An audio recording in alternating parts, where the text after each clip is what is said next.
I like beer cause it is good. I drink beer because I should.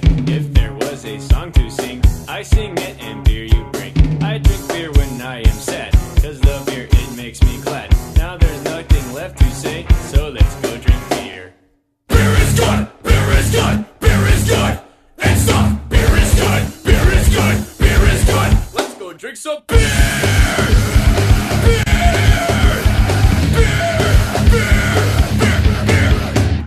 Famous for their local brews like London Porter, Munich Dunkel, or Irish Stout.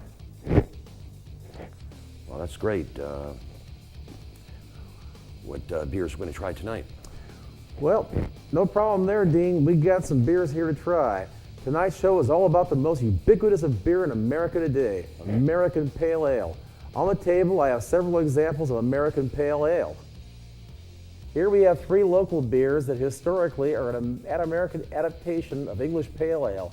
These beers reflect the indigenous use of ingredients, hops, malt, yeast, and water. Often they are lighter in color and character and cleaner in yeast character and have less caramel flavors than their English counterparts. These beers are widely available at most stores, but I picked these up at Belmont Station over on 45th and Stark after work the other day.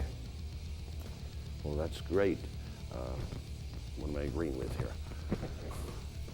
I agree, that is great, Dean. And usually dry hopping or late kettle additions will increase the aroma of these beers.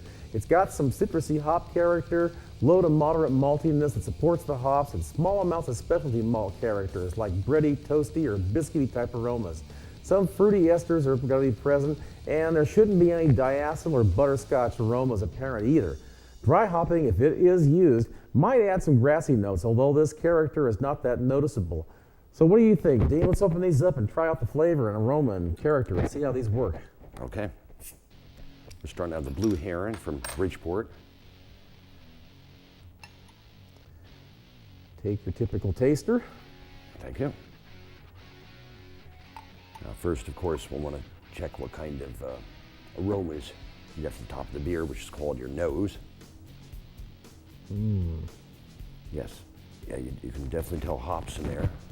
Definitely, that got that citrusy American hop aroma going on. Very famous for that.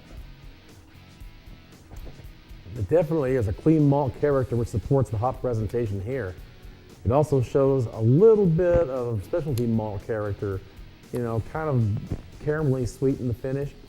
Just as in the aroma, the flavor follows through. The balance is towards the later hop additions and the bitterness, but the malt presence here balances it quite nicely. Don't you think, Dean? Oh, yes. Yeah, pale ales are typically a fairly well balanced beer. Nice call, Dean. The hop flavor and bitterness linger into the finish without being too cloying. I don't taste any diacetyl, but dry hopping, if it were used, would add some grassy notes, although that character isn't noted in this beer. Well, they do some beers like that, like IPAs, but these beers are just fine. And, Oh, I agree. And seeing as how we're tasting American-style pale ales, I thought we should go from the more mellow versions to the more assertive ones. And so next up on our list is going to be Mirror Pond Pale Ale from Deschutes. Yes, very common beer. You'll find that in most pubs in town. So it must be quite the example of our common American pale ale. There you go, Dean. Okay. Go ahead and put the dead soldiers away. Yeah, it's amazing just between pale ales what difference you can get.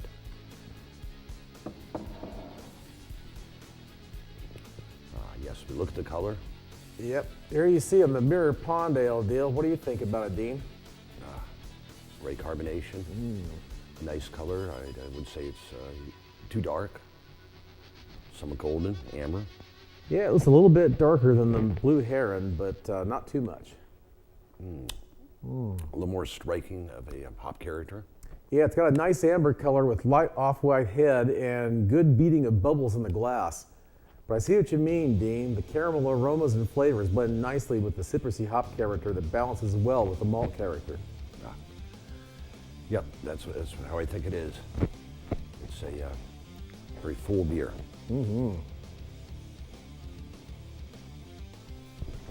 Definitely worthy.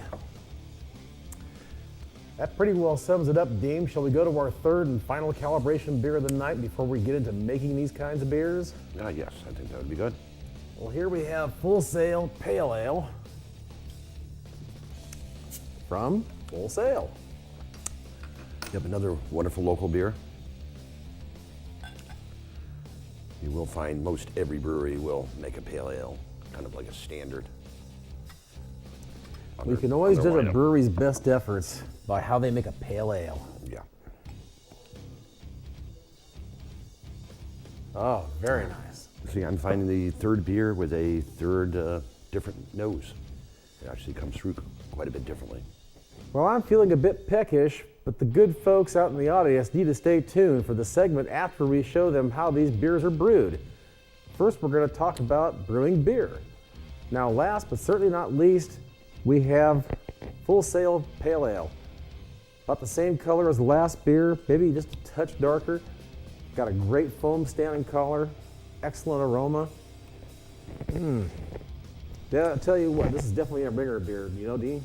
Yeah, I think we can tell. And also notice the wonderful lace, which we call Belgian lace, when it sticks to the glass and makes patterns and bubbles.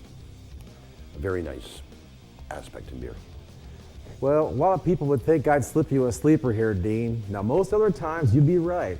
But I'm trying to get to show the audience here the full spectrum of colors, the aromas, and the flavors that this style embodies. All of these local beers are American-style pale ales, yet they are all unique and all very different. The one thing that you can say for sure that this is a style is refreshing and hoppy, yet with sufficient supporting malt to back up all those hops.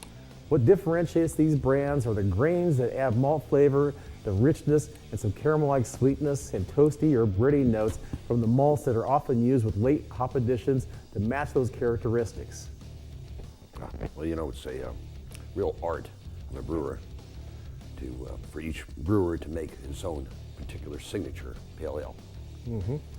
And brewing these beers is relatively straightforward too. I brought along a tape of some brewing that I did over at Darren's place on Columbus Day. We made 4 beers that day, all of them very similar, just different ways of making them. One was a kit beer for the neophytes, the second was an extract with grains version, and then Darren and I did the 5 and 10 gallon all grain batches respectively. And boy, I tell you, Dean, they turned out nice. We're gonna have a little bit of that after the show. Oh, how nice. Well, let's take a look at that tape I shot back at Darren's garage, and I'll fill the viewers in. More on that after we return. Today, I'm going to show you how to make a pale ale. I've got this Mutton's Gold Old English Bitter Kit, also called a pale ale. I got 2 cans of malt extract here. I got a package of dry yeast, which I'm unfortunately not going to use today. I'm going to save that for another day because I'm going to be making up some other batches of beer today. And what I'm going to do is I'm going to be making these different batches of beer all with the same yeast. So that way we can get a good comparison side by side of a kit beer. This is pre-malt, pre-hopped extract. All you have to do is heat this stuff up and boil it, and you're good to go.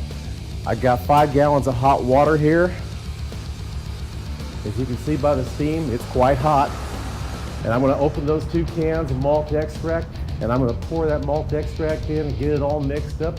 I'm going to boil it until the protein separates itself from the wort, and then I'm going to chill that wort down to yeast pitching temperature and pitch the yeast into my sanitized fermenter. And I say the word sanitized, not sterilized, not disinfected, but sanitized. Sanitization is very important. Everything that is on a cold side of brewing must be absolutely sanitary. And the best way to sanitize it is to use a sanitizer that's acid-based, either like Starsan or iodophor or some other form of sanitizer. It has to be a no-rinse sanitizer or else you defeated the purpose of sanitization. You begin by pouring the extract into the kettle. And as you can see, this is pretty thick stuff. The reason I got 2 cans here is each one of these cans holds about 3.3 pounds. This is a 3 kilogram kit. And so it has this pre-hopped malt extract, so you don't have to add any hops. All you gotta do is basically heat it up, boil it, chill it down, add your yeast, you're good to go. Now a lot of people, they're gonna be cooking on the stovetop. They're gonna be using your kitchen, and you can do that. But remember, all you really need is a kettle, a spoon to stir with, and a bucket to ferment in, and a carboy to condition in. And then after that, all you need is bottles, caps, and a capper, and you're good to go. And as you can see, I'm giving this a real rousing stir, because I want to make sure that every single bit of that malt extract is completely dissolved and in solution. And basically all I'm doing is restoring this malt extract to what it was before it was taken down into a concentrate. Ah, man, that smells good. And now to cut over to the burner, I'm gonna take this over to my gas burner, get it started, get this thing fired up so I can get my boil. Okay, I'm ready for the next step. I'm gonna heat this thing up to boiling so I can get that wort sanitized. I can precipitate out that break, and I can get my beer ready to chill so I can make some beer. Alrighty, as you can see, I got a nice boil going, and this boil is gonna bring up all that break material. You can see the break material forming right now. I'm gonna turn this down a little bit because it's a little bit too fast. As you can plainly see, I'm wearing a pair of oven gloves. I don't care what you wear, oven mitts, oven gloves, what have you. The main thing is to be safe. If you're working around hot liquids, you want to protect yourself.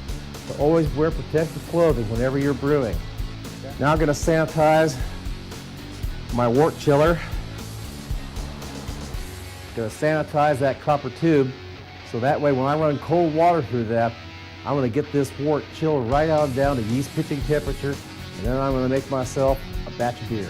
Next thing I'm going to show you is how to make the same beer, pale ale, using extract with grains. The process, the procedures are essentially the same. The only difference is slight change in ingredients, but it'll be pretty much the same beer. Alrighty, I got my water up to 150 degrees. What I'm gonna do now is add some steeping grains. Got this little nylon mesh bag here with drawstrings on it, and I'm gonna dump in some wonderful grain. And not so coincidentally, it's the same amount of grain that Darren got in his specialty grains, namely some honey malt, some victory malt, and a little bit of crystal malt. And just like a giant tea bag, I'm gonna drop this in here. And oh, smell that aroma. Look at that color. Oh, that is beautiful. Alrighty, ladies and gentlemen, I'm ready to take out those steeping grains. They've been sitting in there now for about 20-30 minutes. Time for them to come out. They've done their job. They're spent. Oh, smell that aroma.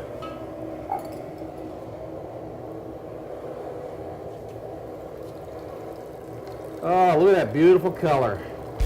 That's color, flavor, and aroma, folks, that's going to go into this beer and make this beer taste and smell like what a pale ale should be. Malty but hoppy. Darren, if you'd do the honors of stirring for me, I'm going to go ahead and pour this thing in. Stir it up. And as you can see, this stuff goes in just like sugar. And that's what it is. It's malt sugar, maltose. It's going to lump up a little bit. That's okay, because it's sugar. That's what sugar does. It'll dissolve. It'll dissolve. It just takes time. I guess the difference is the brewer has a little bit more control on what they want to do in their outcome product. Exactly, exactly. Now we're not making inferior beer or less inferior beer. I mean, what we're doing here is we're taking the shortcut. We've had somebody else already take the malt and the water and make this extract for us and then dry it to a fine powder. Whereas Darren and I are all grain brewers, and we've taken the actual grains themselves and mixed it with hot water in what's called a mash, and are mashing it, and then we're going to sparge or strain and rinse those grains with hot water to get all those sugars out of there so we can make our beer. Darren and I are at a juncture in our brewing where I've got This wort's boiling, and I'm ready to add the hops.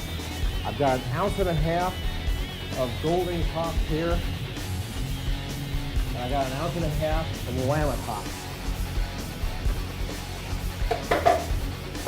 Together, these two hops are going to give me about 35 to 40 bittering units, which is going to make it very similar in bitterness to like a Mirror Pond or like a Bridgeport Pale Ale or even a Sierra Nevada Pale Ale, but it's not going to be grapefruity and spicy. This is going to be a little more earthy and a little bit more fragrant and floral, kind of like your British Pale Ales. Okay, folks, I'm getting ready to pitch this yeast I got from Laurelwood into this beer that I just made, and I'm going to make a pale ale with it. So in go the yeasticles. Use a nice yeast culture. You know, what is London 68 is what Laurelwood uses. Yep. And A little ESB. Extra sexy bitter. Uh-oh. pale ale. Okay, we're back from the break. Hope you guys enjoyed that little video we did on how to brew some beer. We had that great episode there on making a extract beer, both with a kit and extract with grains, and then getting into all grains. And Darren and I brewed 2 all grain beers that day, as you saw. And that reminds me, you know, Darren and I go back a long ways, and I taught Darren how to brew his first all grain batch of beer. Dean, did you know that? Really? So what was the very first beer style that you brewed together? Well, that was Hickory Chicory Bock. Oh my God. And it was a great beer. It turned out fantastic. It still has a little bit life left in it back at the old homestead. I got it on tap. And basically, I wish we had a camera on there to document the brew, but unfortunately, we weren't able to do that. The process is still the same, however.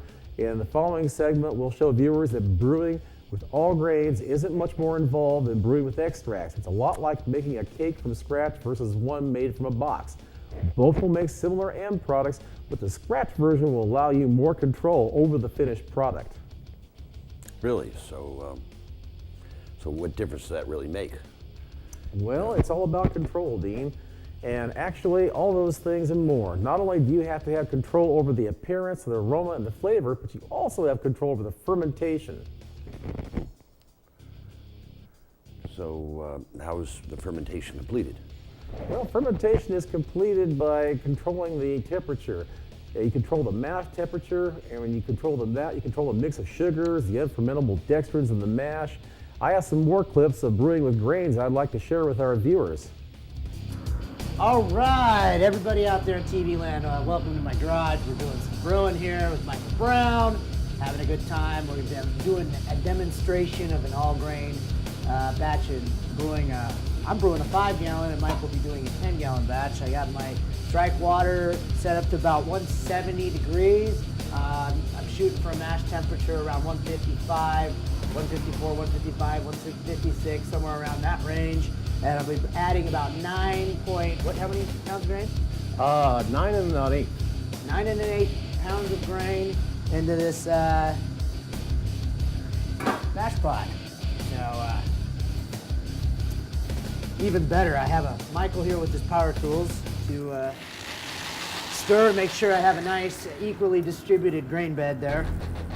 And what we do is pour a little bit, stir. Normally I'd be doing this by myself, and that's a very difficult task because you got to pour and stir at the same time. And we have quite an advantage here with the stirring paddle hooked up to the grill. Really saves a lot of stress and muscle failure on your arms and hands. Amen to that. Oh, smell that malt. Doesn't that smell good? Oh yeah. This is some of the aromas you picked up if you ever toured a brewery early in the morning. You're walking to the brew house. This is that sweet, very sweet malted barley that's cracked open there and steeping in that hot water. Really brings that aroma forward right up into your nostrils. I recommend that to anyone who's looking for an awesome experience to tour a local brew pub and watch them while they brew. Or brew at home and you get it right here at the house, you know. You don't have to go anywhere. Okay, I think that's pretty well mixed up there, Darren. All right, thank you very much, Michael. My Let me, pleasure. Get a quick temperature reading and find out where I'm at here. Always a good idea. Okay, 2, 3, 4, 5. I think I'll be okay though. As soon as I bring it off the burner and set it on the ground, it will lose it. That means my water was a little too hot. But one thing is, these thermometers are really accurate, and when you have the burner actually on and you're heating the water, you're not going to really get a good accurate temperature reading because that burner's on. It's just going to throw the thing off and it's not going to calibrate correctly. So actually waiting a few minutes after you heated your water and checking the temperature would probably be more advisable to anyone. So, but we're good to go. Now I'm going to wait about an hour and I'll be ready to boil off and circulate, make it really nice and clear. We'll show you that here in a minute. But I'm going to help Michael mash in his batch. Okay. Here's your grain. Thank you, sir. I'll see. Oh yeah, that's for the other batch. Okay. Yeah, we're using Golden Promise in our base malt here, the finest malted barley in the world. Comes out of Scotland. Low in protein, high in carbohydrate. I don't think we introduced what beer we're brewing today. We're brewing a pale ale, correct? Yes, sir.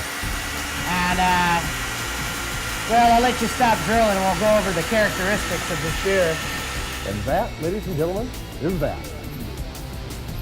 Okay, I'm checking my temperature now because I want to make sure I get my mass temperature right. Oh, look at that. Just like you, Darren, I'm hitting 157, 158. Oh, this is going to be perfect. And what's brewing beer without drinking beer, as Darren says? Cheers, Darren. Cheers. Now, what we are drinking. Well, let's first let's go over what we're brewing here for the 5-gallon. We're doing 4 different demonstrations today. And Exactly. Is it the same beer in all 4? Very similar beers. Okay.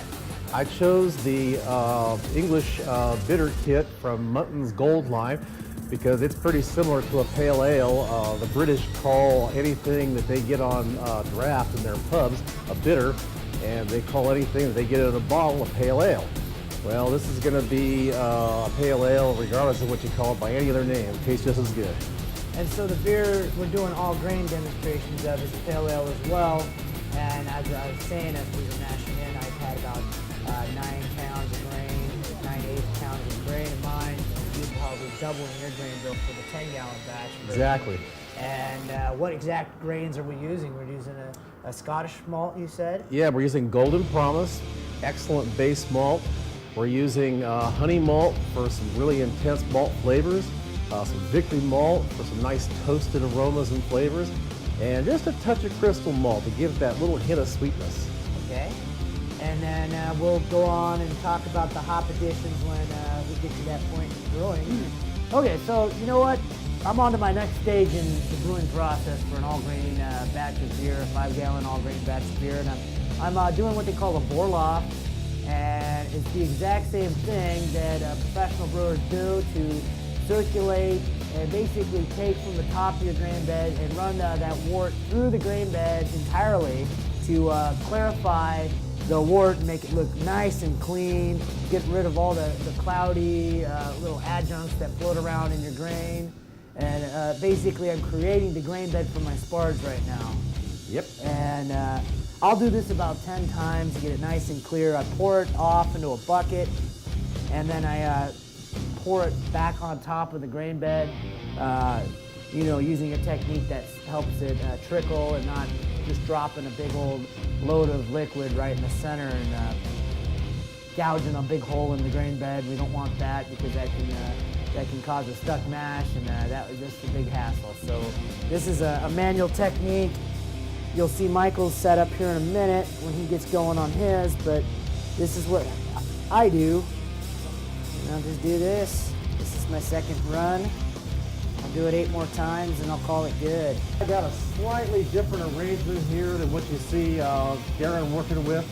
I've got a pump. My pump is pumping from the bottom of my mash, and it's going right into the top of my sparge arm. It's spinning around like a crazy twister, and what it's doing is it's recirculating my wort, getting it bright and clear. But look how nice and clear that wort is. Already it's getting really clear. It's beautiful color, beautiful aroma. This is going to make one hell of a beer. All right, well, I finished up the Vorlofting circulation process. Michael's still doing his right now.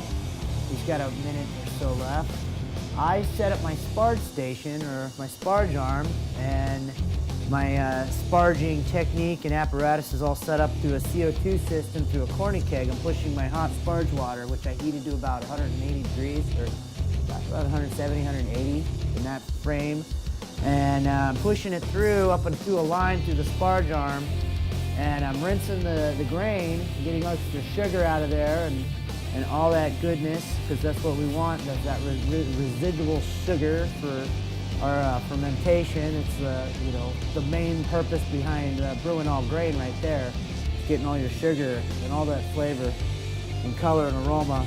And now I'm siphoning it into my beer kettle, doing it at kind of a slower pace, so I'm getting a nice good flow. You're supposed to have roughly about maybe an inch, maybe to 2 inches headspace above your grain bed with water, sparge water, which I'm accomplishing that mission right now. It's looking great, smelling great. You know, I'll continue this for almost about a 30 to 45 minute process here. And once I get about, I'm trying to yield about 6.5 gallons of wort. And by the time I boil everything down, it'll give me about 5 gallons is what I'm looking for. So it's gonna take a minute, and that's what I'm doing. Michael, what are you doing? Well, I'm still Vorlofting, and as soon as I get done Vorlofting, I can start my spark cycle and rinse my grains and get it going into my kettle so I can get it boiling. The main thing I'm trying to accomplish here is to rinse these grains, get those sugars out, get them deposited into the kettle so that way I can start my boil.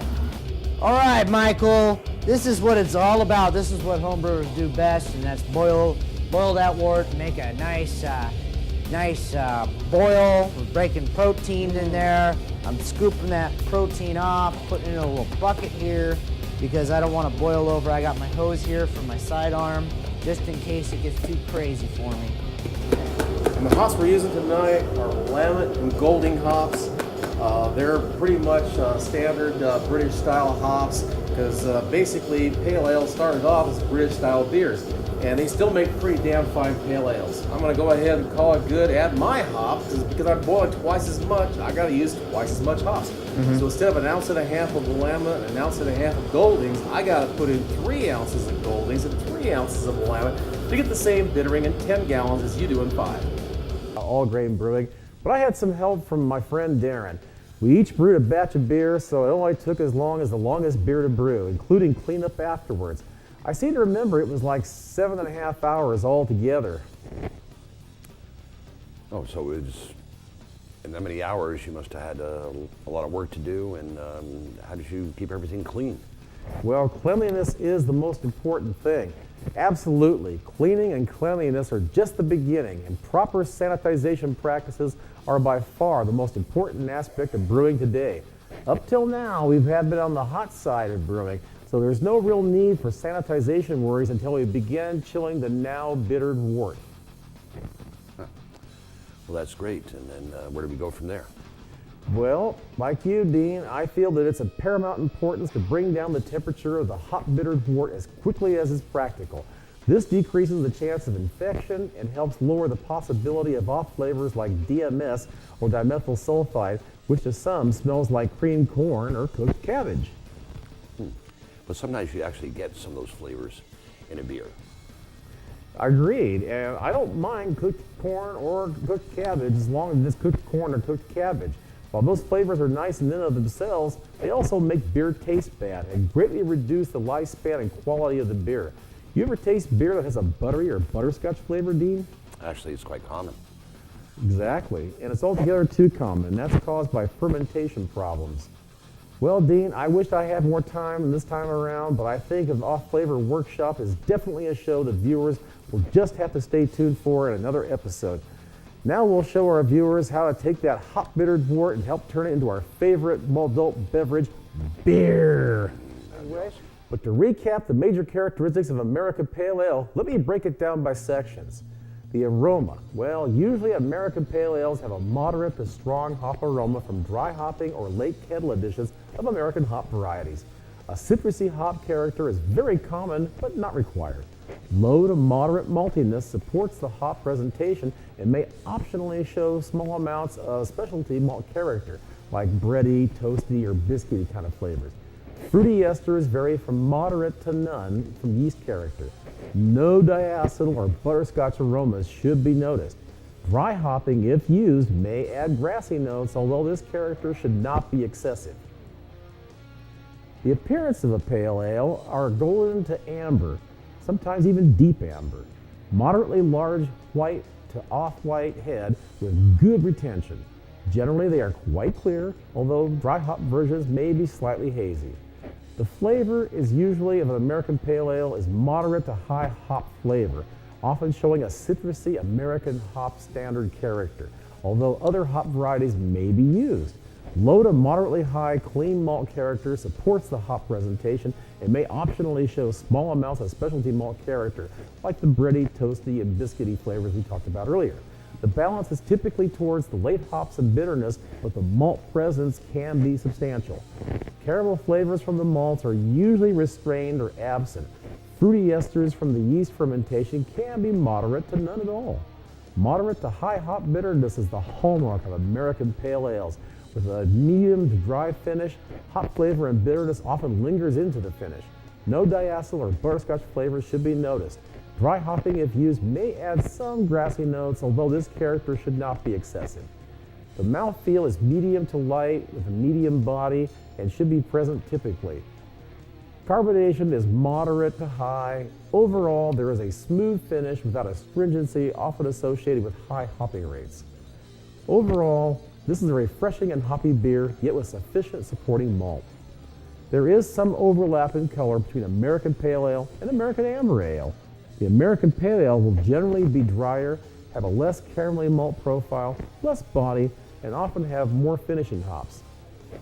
It's an American adaptation of an English Pale Ale from Burton-on-Trent, as Dean said previously, reflecting on the indigenous ingredients, the hops, the malt, the yeast, and the water.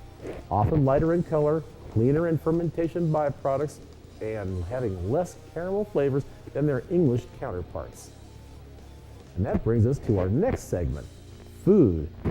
If you'll join us here, we're going to roll some tape and show you a food tasting pairing that goes with Pale Ale. Hi there, it's me, Michael Brown again, and I'm back in the Horse Brass having fish and chips with Matt Ruhlin. And Matt here is the bartender at the Horse Brass. Tell me, Matt. How long have you been at Horse Brass? A couple years now. Really? Couple years. Really, that's sweet. You know, Horse Brass is a great place. How'd you get this job? Indeed. Through a friend, ultimately. This is one of the first places I visited when I came into town. Came out for fish and chips and pale ales with a buddy of mine. And I've been a regular for a short period of time, and now I'm in. So. Well, sweet. Well, tell me about fish and chips. What do you know about it? I mean, why is it called fish and chips? What kind of fish do they put into it? I guess it's a traditional English fare.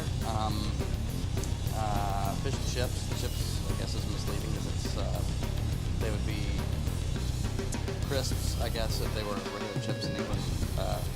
So fresh cut fries here, ultimately, but that's what we call them. And the fish is wild halibut, fresh wild halibut. Wild halibut. Hey, you got my name. That's why I think the Horse Brass has the best fish and chips around. You guys use halibut. Some people I've heard use skate. Have you heard about that? I have, indeed.